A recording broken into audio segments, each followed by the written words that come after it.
Bienvenue dans cette nouvelle édition du QG News. Voici les titres de l'actualité. Au Togo, la campagne électorale pour les législatives du 20 décembre est lancée. 850 candidats sillonnent 30 circonscriptions à la conquête des électeurs. Immersion dans ce journal.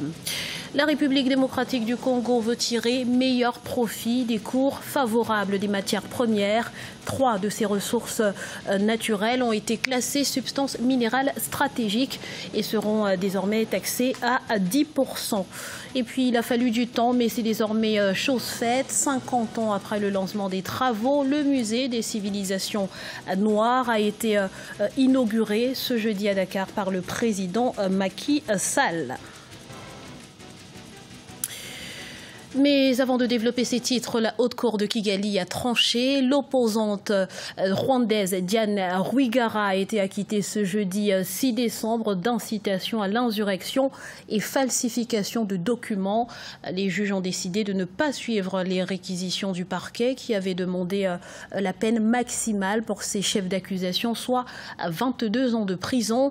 Les 5 co-accusés dans cette affaire, dont la mère de l'opposante, ont également été acquittés. 850 candidats, 91 sièges et plus que 13 jours pour convaincre. Au Togo, la campagne électorale pour les élections législatives du 20 décembre a démarré ce mardi. Une campagne sous tension marquée par le boycott de l'opposition qui annonce une série de manifestations. Reportage d'Aimé Fakofi, notre correspondante à Lomé.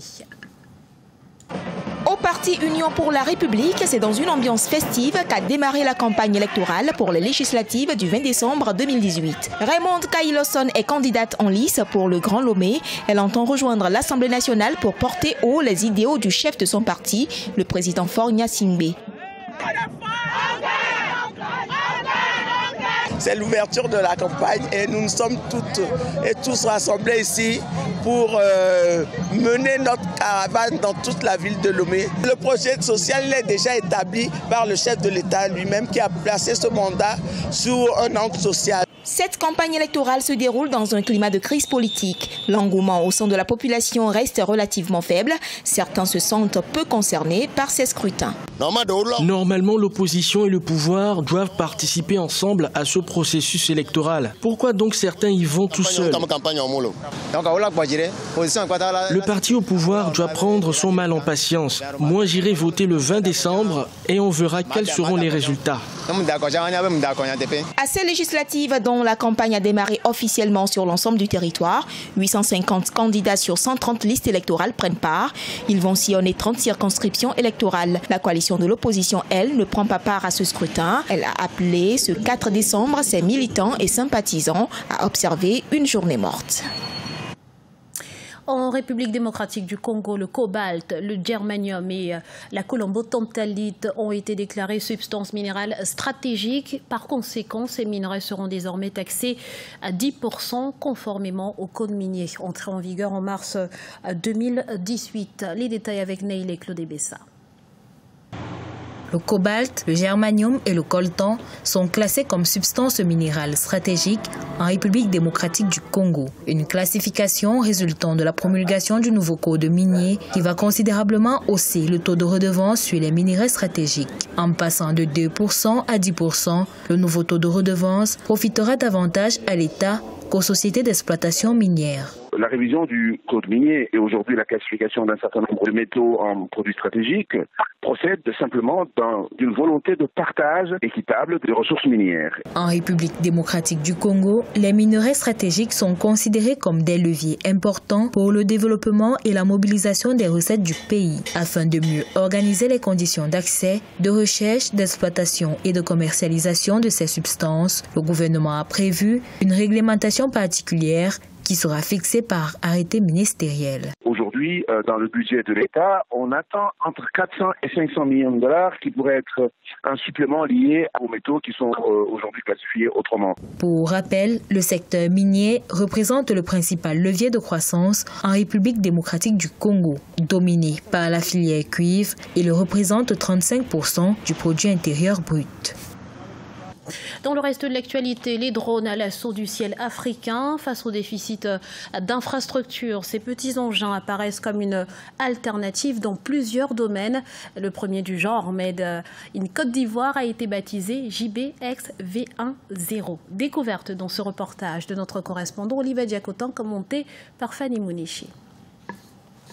JBX V1.0, c'est le premier drone Made in Côte d'Ivoire fabriqué par le Marocain Marouane Djebar. Cet appareil a une précision de 5 cm au sol, une autonomie de 35 minutes et une portée de 7 à 8,5 km. Ce drone polyvalent peut être utilisé dans l'agriculture de précision, la levée topographique et cartographique.